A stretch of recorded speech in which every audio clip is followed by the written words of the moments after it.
Bem-vindos a mais um Hospitality Talks. Você deve estar se perguntando o porquê que ele está usando camisa hoje. Hoje é um dia mais do que especial. A minha convidada de hoje é uma pessoa que eu admiro demais, uma pessoa super inteligente. E a gente vai estar conversando hoje a importância do planejamento legal no começo do seu negócio. Olha só, seja bem-vinda, Thaís Silvino Barsotti. Inclusive, ela tem o mesmo sobrenome de quem vos apresenta o show. Ela é minha esposa. Seja bem-vinda, Thaís. Obrigado pela sua presença. Hoje obviamente eu quis vir mais elegante para você, porque eu sei que você gosta da minha camisa rosa. Então, só pode usar comigo. Seja bem-vinda. Olha só, você sabe a importância, eu sempre puxo muito isso, né, quando a gente tá falando a importância do planejamento antes de você começar o negócio, né? E eu queria que você falasse um pouquinho disso. A pessoa, esse empreendedor, de repente, aí começando, a gente tem uma audiência com muita gente começando nessa jornada. Aí a pessoa vai, ela decide empreender, acha aquele ponto. Vamos começar falando do contrato de locação. A pessoa acha aquele ponto, qual a importância de ter realmente um planejamento legal? Um planejamento jurídico. Jurídico. Eu acho que um business ele é muito mais do que um bom produto e um bom serviço. O planejamento jurídico é extremamente essencial para a saúde do negócio, desde o início. Desde o início. Primeiro porque no contrato de locação você tem que olhar todas as cláusulas e pensar em todos os problemas que isso pode trazer. Todas as seguranças jurídicas, em todos os pontos. Ok. A gente fala que o ideal é que o contrato não saia da gaveta, mas se ele precisar sair, que ele possa te cobrir em todos os aspectos. Então, ter um planejamento jurídico para uma empresa é extremamente necessário para que essa empresa venha a ter sucesso, para que ela cresça de forma saudável e forte. Porque quando tudo tá dando certo, tudo vai bem. O ideal é não tirar o contrato da gaveta, mas se você precisar precisar acionar o contrato, você tem que ter conhecimento do que está lá. Por exemplo, assim, uma coisa comum em contrato de locação, né? Eu acho que... Quais são as coisas que devem ser pensadas antes? Por exemplo, vou dar exemplo.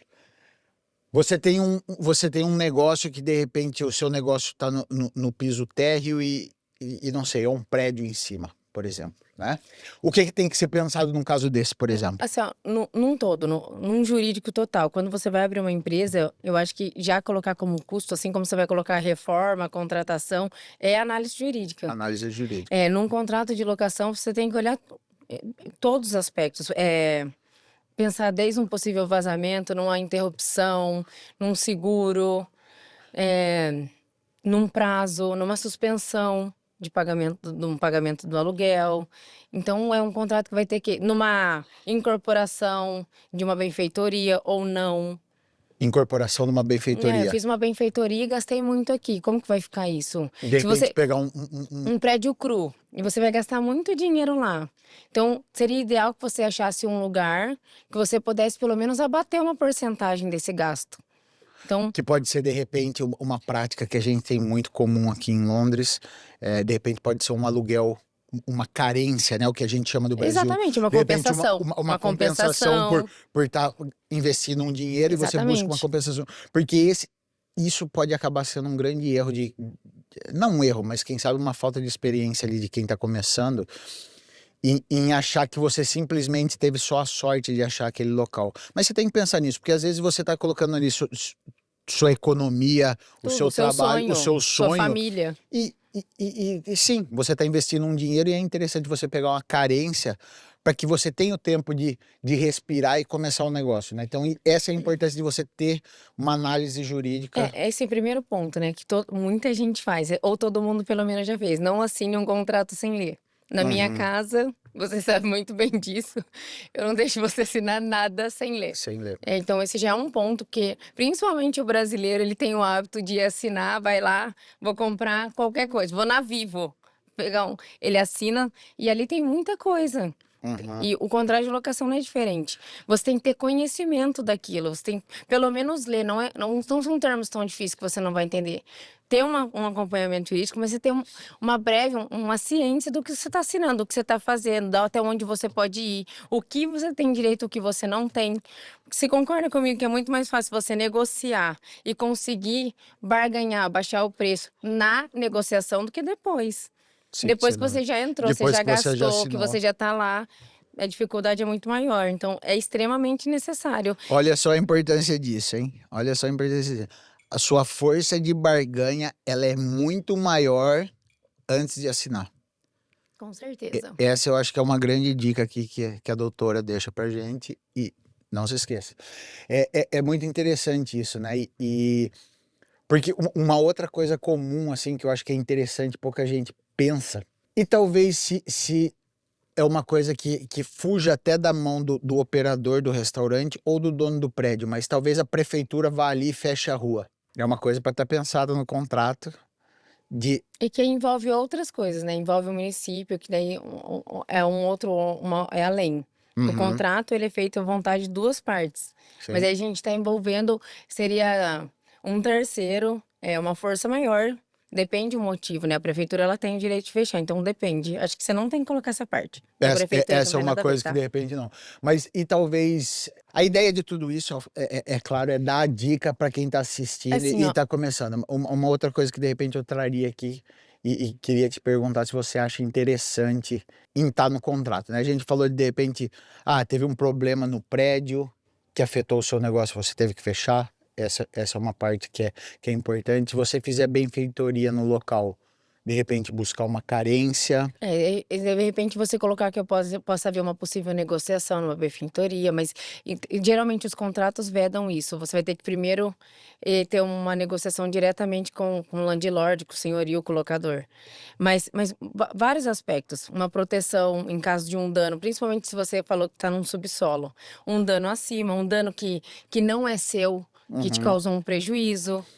Uma interrupção no seu trabalho, um lucro cessante, porque se você tiver um dano, você para de trabalhar. Um lucro cessante. Um lucro cessante, uma suspensão, a falta de credibilidade do seu restaurante está fechado. Você teria alguma dica em relação ao aumento do aluguel, por exemplo? Índice, Índice, com certeza, fixar em índice. No Brasil, fixar IGPM índice. fixar em índice. E não só no contrato de aluguel, o direito ele está em vários aspectos dentro de um restaurante. Desde um bom contrato de trabalho, um regimento interno. Quando um seu funcionário ele entra na sua empresa, eu faço isso em algumas empresas. Eu crio um regimento interno de acordo com as necessidades daquela empresa. Quando a pessoa vai ser contratada, você vai ler passo a passo com ela o regimento interno, explicar cláusula por cláusula. E quando ela infringe uma regra daquela, é muito mais fácil de você aplicar uma advertência, uma suspensão, uma justa causa.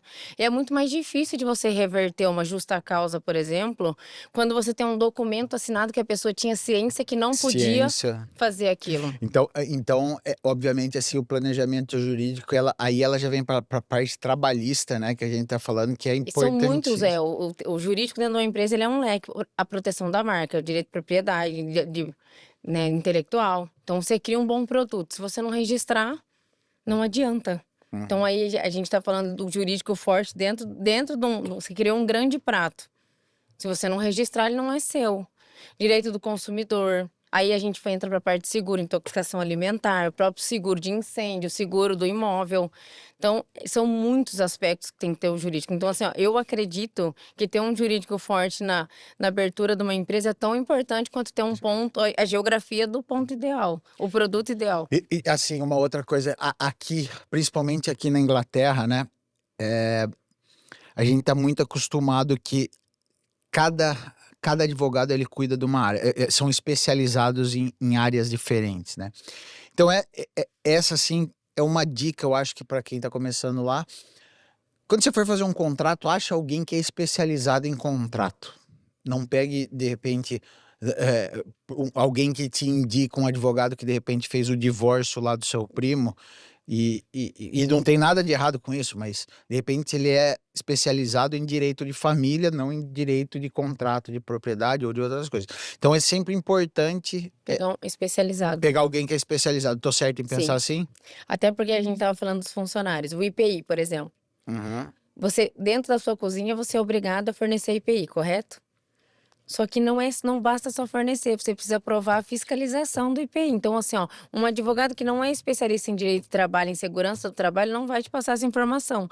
E, de repente, você vai fornecer o IPI, seu funcionário não vai usar, você vai ter uma fiscalização e não vai conseguir provar a sua fiscalização.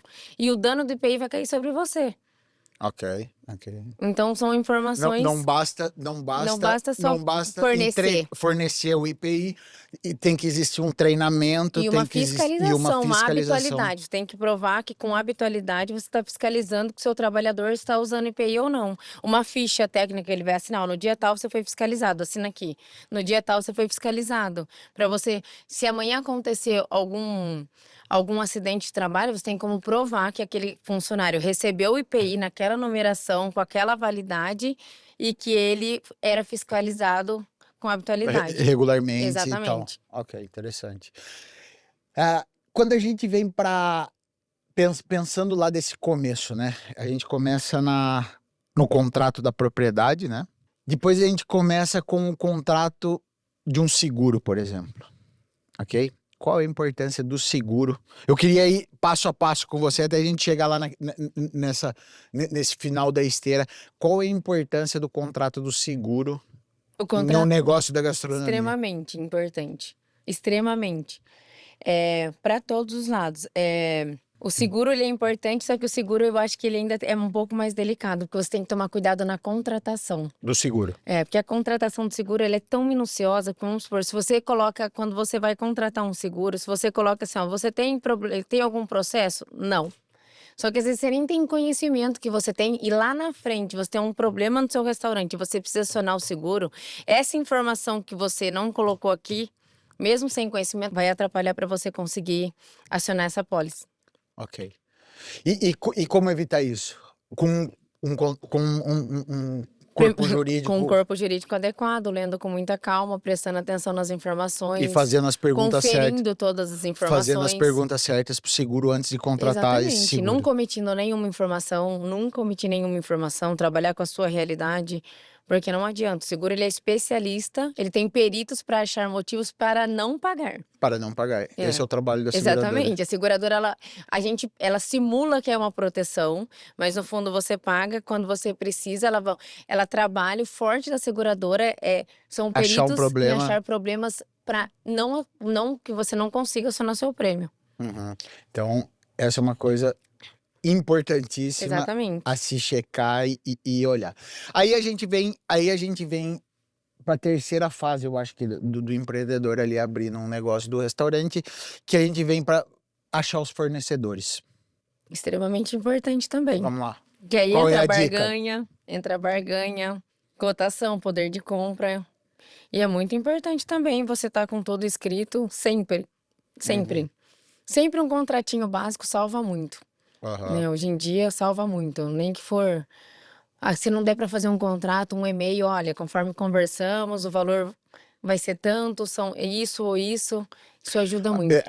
Eu achei interessante isso que você colocou agora, que é um e-mail, um contratinho e tal, né? Qual é a sua dica, assim? Por exemplo, você conversou alguma coisa ou com o seguro, ou com o fornecedor, qualquer coisa que seja. É sempre deixar tudo isso por escrito? Sempre formalizar. Quando sempre você formalizar. conversa com alguém, principalmente seguro. No Brasil, a gente tem o protocolo da ligação. É pegar o protocolo, o nome inteiro, o horário. E sempre, se você falou com uma pessoa por telefone, logo em seguida envia um e-mail para ela, falando, olha, conforme conversamos, olá fulana, põe o nome inteiro, o protocolo da ligação, conforme conversamos, o assunto tal, ficou acertado, ajustado assim, para você ter como documentar isso, como provar amanhã se você precisar. Legal. E no caso do fornecedor é mais tranquilo, porque hoje a gente tem nota fiscal, então eu acho que a área de compra é mais tranquila para o restaurante, mas o resto eu entendo que tem um acompanhamento jurídico bem de perto. Interessante. Aí a gente vem para a parte trabalhista, que é uma parte aí, você já deu uma pincelada nesse assunto, mas a gente sabe que no Brasil isso pode ser complicado às vezes para quem está empreendendo e para o funcionário também. Eu não estou jogando para um lado ou para o outro aqui, mas essa é uma parte que o empreendedor ele tem que tomar cuidado, né? E Com pensar certeza. muito bem do jeito que fazer. Com certeza, acho que a trabalhista é um dos maiores índices da quebra de uma empresa. É um dos Dos maiores maiores índices de índices da quebra. quebra de... Inclusive, é a justiça mais cara que tem dentro do Brasil. A gente brinca que é um balcão de acordo muitas vezes. Ok. A justiça do trabalho, ela é a mais cara do... E qual é o processo que você acha que deve ser seguido? Primeira coisa é respeitar as leis trabalhistas, né? Porque a gente fala isso, mas também você vê muito acúmulo de função, desvio de função. Acúmulo de Acúmulo de função, função. Ah, você desvio vai de ser função. contratado para ser garçom, mas daqui a pouco você não tá só como garçom, você tá sendo garçom, recepcionista, você ainda tá lavando o prato no final. Isso é um acúmulo de função. A gente tem 3 funções em uma. Ok, mas aí eu quero te parar um pouco aqui e te fazer uma pergunta. Bom, você atuou no Brasil, né? Sim, Você atuou em Portugal sim, e agora a gente tá chegando aqui em Londres e tal. Brevemente você vai estar atuando aqui. sim. Qual é a diferença que você enxerga entre esses 3 mercados, ok? E existe alguma maneira onde o empreendedor, o dono do restaurante, ele pode se resguardar nesse assunto? Por exemplo, assim, eu tenho um chefe de cozinha e aqui em Londres, meu chefe de cozinha ele pode sair e receber o delivery. Ele pode É receber. mais flexível aqui, né? Ele é, É mais ele é muito flexível. mais flexível. Portugal também é muito mais flexível. Como fazer isso para o Brasil? Como transferir isso para o Brasil? É possível ou não? A gente não conversou disso, mas é interessante esse ponto. É assim, ó, é lógico que ele pegar um delivery não vai ter problema. Não vai ter problema. Isso não é um acúmulo de função. O acúmulo de função é como eu te falei. Ele foi contratado para fazer algo. Para você ter uma noção, o acúmulo de função ele é tão rígido no Brasil que se eu tenho que fazer a sua função e auxiliar na função de outra pessoa que saiu de férias, eu tenho que receber sobre isso. Eu não posso simplesmente pegar a sua função, a minha função e mais a sua, porque você está de férias, e ficar por isso mesmo. Nesse momento que eu estou trabalhando a mais para auxiliar a minha empresa, enquanto minha amiga está de férias, eu tenho que receber por isso. Você tem que receber por isso. Exatamente. Então, no Brasil, as funções são muito definidas, né? Ok. Quando você tem auxiliar administrativo, tem... Então, se tiver um acúmulo de função, não tem outra saída. No Brasil, ele não é tão flexível. Você tem que realmente onerar conforme o trabalho do seu funcionário. Interessante. Aqui a gente é muito mais flexível, né? Na Europa Aqui é mais é flexível. mais flexível. Portugal também, ele é mais Portugal- taxativo. Portugal também Portugal é mais taxativo. Sim. Também é mais taxativo. É interessante isso. Essa, sem dúvida, bom, voltando ao que você falou, né? É uma das maiores, é um dos maiores índices da falência de um Mas eu negócio. acho assim, ó, a primeira coisa pra você ter um trabalhista mais seguro é fazer um regimento interno. Toda empresa tem uma regra que é diferente. Assim, ó, vamos supor, no meu restaurante, eu não aceito que use celular. Aham. Por distração, né? No outro restaurante pode, ou aceita delivery no próprio restaurante no celular. Então, assim, ó, cada empresa tem a sua regra interna. Aqui ninguém pega delivery sem assinar. Isso é muito importante. Sem receber, sem assinar, sem colocar no lugar adequado. Porque isso pode causar um prejuízo para a empresa. Na outra empresa está tudo bem, pode ser feito assim. Então, assim, qual é o ideal? Você e reformulando, fazer um regimento interno, que já de cara eu te falo que ele vai ser modificado várias vezes, porque com o tempo você vai ver outras necessidades, coisas que se ajustam e não se ajustam, e modificando e fazendo reuniões periódicas com seus funcionários, passando para todo mundo assinar. Motivando, explicando a situação, ó, aconteceu isso, a gente vai inserir uma nova regra. Tem empresa que não aceita casal, tem empresa... E isso ajuda muito. Quando a pessoa assina um documento, isso formaliza. Ela tem muito mais ciência do que ela está fazendo. E eu acho que ajuda para os dois lados, né? Porque Exatamente. ajuda para o empregador e para quem está sendo empregado. Exatamente. Porque é interessante a pessoa saber também ó, o que eles esperam de mim. Tá aqui, tá no contrato. Exatamente. É isso que a empresa espera de mim. Então fica claro e transparente para os dois lados. Porque a gente está falando de prejuízo, né? Por exemplo, um motorista. Uhum. Um motorista, ele para entrar num cargo na função de motorista, ele tem que ter habilitação. Então, ele tem conhecimento que ele não pode usar celular, andar sem cinto. Se a empresa tem um documento que ela pode descontar, se ele chegar com uma multa, uma infração de trânsito que ele podia. É claro que vão ter momentos que ele não consegue controlar, mas existem infrações que ele consegue muito bem se resguardar. Então, a empresa consegue não ter que arcar com esse dano Uhum. por uma falta de atenção dele. Então, quando você tem tudo documentado, é muito mais fácil. Inclusive na esfera trabalhista, num possível processo. Agora você me puxou uma coisa que agora eu vou engatar. Bom, a gente veio da contratação achou o local, te abriu o restaurante, contratou o seguro, contratou o funcionário, Registrou a marca. registrou a marca. E aí a gente vem para uma outra coisa que é muito interessante, que é como deixar a informação da empresa de uma maneira sigilosa para o funcionário não levar para o próximo.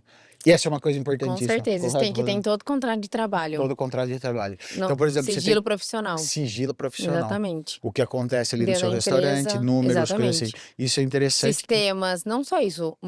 Eu tenho uma receita no meu restaurante que é o carro-chefe do meu restaurante. Você pode pegar o seu head chef, ou as pessoas que são envolvidas e botar, inclusive, multa penal se ele divulgar essa informação. No Brasil. Aqui eu não tenho certeza se pode fazer isso, mas no Brasil é uma coisa Inclusive. que Mas você com consegue. certeza aqui uma divulgação de sigilo profissional, com Sim. certeza tem. Não, aqui uma prática normal, por exemplo, principalmente quando a gente vem para uma contratação de gerência ou de head chef, coisa assim, São é que cargos de confiança. é que se a pessoa sair daquele restaurante ali, ele não pode trabalhar para concorrência num raio de, vamos colocar, num raio de 3 quilômetros, 4 quilômetros, Isso por pode 2 ser feito anos, também. 3 anos. Então, é uma coisa a se pensar. Eu acho que a pessoa quando tá. Porque uma coisa que eu falo assim, às vezes, mesmo que seja um restaurante, a pessoa tá começando, é interessante pensar desde o começo de uma maneira grande, como uma empresa grande, Uma começar pequena certo. grande empresa, Uma como você pequena fala, grande começar empresa. certo. Pequena grande empresa. Exatamente, porque isso aí você não vai ter gasto trabalhista, você não vai ter gasto lá na frente com danos, é muito mais tranquilo. Você vai saber que você fez uma reforma aqui que pode haver uma compensação, ou se não vai ter a compensação, eu vou fazer uma reforma que cabe no meu orçamento, ou você sabe onde você vai pisar. Uhum, Sabe uhum. exatamente até onde você pode ir. Eu acho muito mais seguro. Muito mais seguro. Aí a gente vem. Aí a gente abriu o restaurante. Aí tem os clientes, né, também. Agora a gente pensou na marca. Agora a gente pensou no sigilo profissional. Vamos para os clientes. Como a gente pode como a gente pode se manter seguro quando a gente vem para falar dos clientes? Um grande exemplo, que é voltando para o regimento interno, né? Então você tem o garçom. Você pode inclusive colocar no seu regimento interno que ele tem que perguntar para cada mesa sobre alergia. Você pode fazer um regimento, essas são as regras. Essa é sua função, sua obrigação. Porque isso pode causar um dano. Sim, sem dúvida. Então, Um dano de reputação, um dano. Claro. Aqui você pode fechar um restaurante, inclusive para cadeia, se você matar alguém por alergia. Não diferente, eu acho que um bom seguro para o consumidor. Acho muito importante. A gente já teve, inclusive, lá no nosso restaurante, um problema de perder uma Sharp de um cliente altíssima, de um valor, uma marca de luxo. Era 5 mil reais custava o lenço do cliente. E a gente teve que pagar. Então, Exatamente. Ter um seguro exatamente também para isso, que envolve o consumidor. Seja uma intoxicação alimentar, uma queda, escorregou uma perda. ali, acontece o que acontece. Pode uma quebra de cadeira, porque isso pode acontecer a qualquer momento. Então aí volta lá no segundo, né, que foi o seguro, a importância do seguro e a importância de deixar o seu cliente seguro, né? Com certeza. Bom, e aí a gente já está servindo o cliente. E aí o dinheiro começou a entrar no caixa, né? Qual é a importância de entender a maneira certa em relação a imposto, como planejamento tributário. Eu nem chegaria nesse ponto, assim, ó, entrou o dinheiro. Isso é uma coisa que tem que ser vista lá do início. Tá. Porque até a forma de você abrir a empresa influencia muito. No Brasil, a gente tem a lucro presumido, lucro real, o autônomo, aqui também, né? Aqui também. Então, é muito importante desde o início. Aí você ter um acompanhamento e contábil para você saber qual o tipo de empresa, principalmente por causa das compensações dos impostos, porque não é só sobre pagar, é sobre compensar. Sobre começar. E isso está relacionado ao faturamento do negócio ou não? Com No Brasil? certeza. No Brasil, compensação sobre a compra também, abatimento de imposto. Abatimento de imposto, Exatamente. que é o que a gente Compre- trabalha no CMV do restaurante, né? Exatamente. Muita gente, você tem que entender o custo Da sua da sua faturação, da sua faturação e tal. produção. Mas o imposto lá na frente, ele vai estar baseado no faturamento ou não? Sim, com Sim. certeza. Baseado no faturamento. Então eu Tem estaria o certo teto. o teto. E estourar o teto é muito ruim. Ok. Então é muito mais fácil você ter um planejamento tributário e no seu exercício você fazer a troca da sua empresa do que você estourar o teto. Então ter um planejamento é Ok. muito Então importante. acompanhar, vamos colocar aí, se a sua Ultrapassar. previsão de faturamento, vamos colocar ali, é de 1 milhão no ano. Você rodou 9 meses, você já está em 900 mil. Antes de passar o teto, Não, você... bem antes, né? Bem Assim, o antes. ideal é que você tenha um acompanhamento, um contador que já sente com você e faça um planejamento para que você veja a melhor modalidade para sua empresa. Olha só. Porque, por exemplo, se você ultrapassar o teto, desconhecida, sem saber, isso pode gerar fiscalização, que pode acarretar inúmeros problemas, inúmeros não outros só aquele problemas. problema. Ok. Olha só que interessante. Então aí onde é que vem o planejamento, né? Você vai entender, como é que você vai entender isso? De repente você deve estar aí se perguntando, como que eu vou entender isso, faturamento? Primeira coisa que você vai ter que olhar num ponto desse aí é o tamanho do restaurante. Bom, tamanho do restaurante, aí o que eu diria, olhar os restaurantes do lado, quantas pessoas essas pessoas estão fazendo por semana, qual é o ticket médio por pessoa, tal. É mais ou menos Na assim que você verdade, chega na... ele pode começar pequeno, isso não é o problema, mas você precisa de um acompanhamento jurídico e contábil para que você vá acompanhando conforme o seu crescimento. Você não precisa começar grande porque a região é assim, né? Porque você está Aham. começando, você ainda vai fazer sua clientela. Então, assim, o ideal é fazer um acompanhamento para que você vá trocando conforme a necessidade. Conforme a necessidade. E o melhor, e outra, além disso, porque às vezes você acha assim, eu vou ficar numa lucro presumido. Mas se você for para lucro real no Brasil, o abatimento vai sair vai ser muito mais, vai compensar muito mais para você do que você ficar no lucro presumido. E às vezes tem gente que tem medo de ir pro lucro real. Uhum. Fala, não, mas às vezes, na compensação você vai lucrar muito mais. Olha a pena. Então, bom, aí a gente falou dessa parte jurídica, mas a parte contábil também é muito É importante. muito né? importante. Tem que andar lado a lado. Lado a lado. Exatamente. Tem um ditado que diz assim que com advogado e contador você não economiza. E eu Exatamente. concordo com isso. Com advogado e E com contador. a esposa também. É. Isso aí eu deixo pra depois, mas... Mas é interessante isso, porque muita gente às vezes pensa isso. Não, porque o advogado é muito caro, o contador é muito caro, mas não. São eles, na verdade, que vão- realmente vão te salvar dinheiro. Quem sabe o A mensal ali... saúde da empresa. A saúde da empresa tá te custando um pouco mais ali no dia a dia, mas a longo prazo, e principalmente quando as coisas dão errado, é aí que você vê o valor. E as coisas vão dar errado porque é normal. É normal. Mas e o tributário, ele é muito além, né? A compensação de imposto. A compensação de imposto, ela busca os últimos 5 anos da sua empresa. Então, às vezes, você tem uma compensação gigantesca de imposto, um dinheiro que você nem sabia que você tinha para receber. Então, ela vai muito além. Então, a melhor opção é realmente ter um planejamento jurídico desde o início e contábil também, um bom contador. Legal, interessante isso. Planejamento é tudo, né? Eu acho que num negócio assim é a maneira de evitar problemas no futuro. O planejamento, ele é uma das coisas principais. Uma coisa que eu esqueci aqui, de repente, de falar que provavelmente ele estava na segunda fase, que vem depois do contrato, é a questão das licenças, né? Quão importante é você ter as licenças corretas para abrir a porta do seu negócio? Na verdade, ele não vem antes depois, ele vem antes, porque vamos supor, é um bairro residencial, o plano diretor na prova. Você quer tirar uma licença num alvará para um restaurante, você não vai conseguir. Ok. Então a licença ela tem que vir antes. Antes, Então, quando peraí, você acha o gostei local... desse ponto, o que eu faço? Vou lá na prefeitura, deixa eu verificar. Ou de repente já é um ponto comercial, claro, vai dar certo. Mas eu gostei dessa casinha, eu vou reformular, vou fazer um bistrô, vou fazer...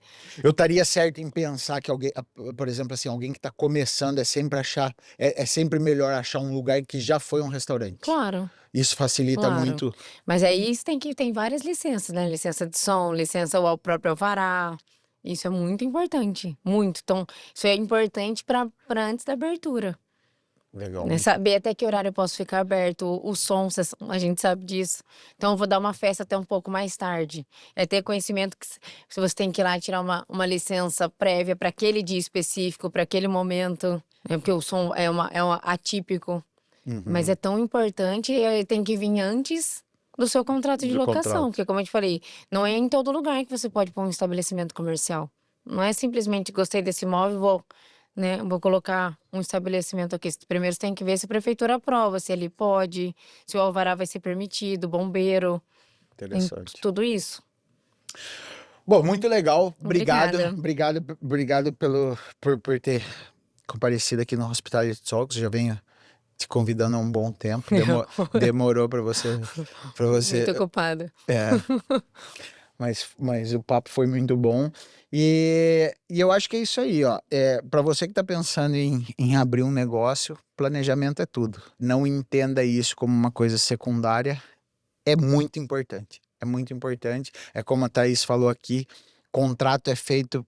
Tomara que você não tenha que usar Para ficar na para gaveta. ficar na gaveta, mas se você tiver que usar, ele tem que ser bem feito. Obrigado, Thaís. Obrigada, Foi um Eduardo. prazer. Prazer foi meu. Bom, e é isso aí. A gente acaba aqui. E olha só, se você achou isso aí interessante, ou de repente conhece alguém que vai abrir um negócio, compartilhe esse vídeo, porque hoje a Thaís mostrou a importância do planejamento. Importância do planejamento é tudo. O contrato é feito para ficar na gaveta, mas se você precisar, Ele tem que te resguardar. ele tem que te resguardar. Obrigado pela presença, foi muito Obrigada bom a te ter você. por aqui. E a gente se vê em casa. Não, você vai em casa não, você vai me levar para jantar agora. Hoje eu vou ter que levar ela para jantar. Bom, De rosa. obrigado, de rosa. Obrigado, até a próxima.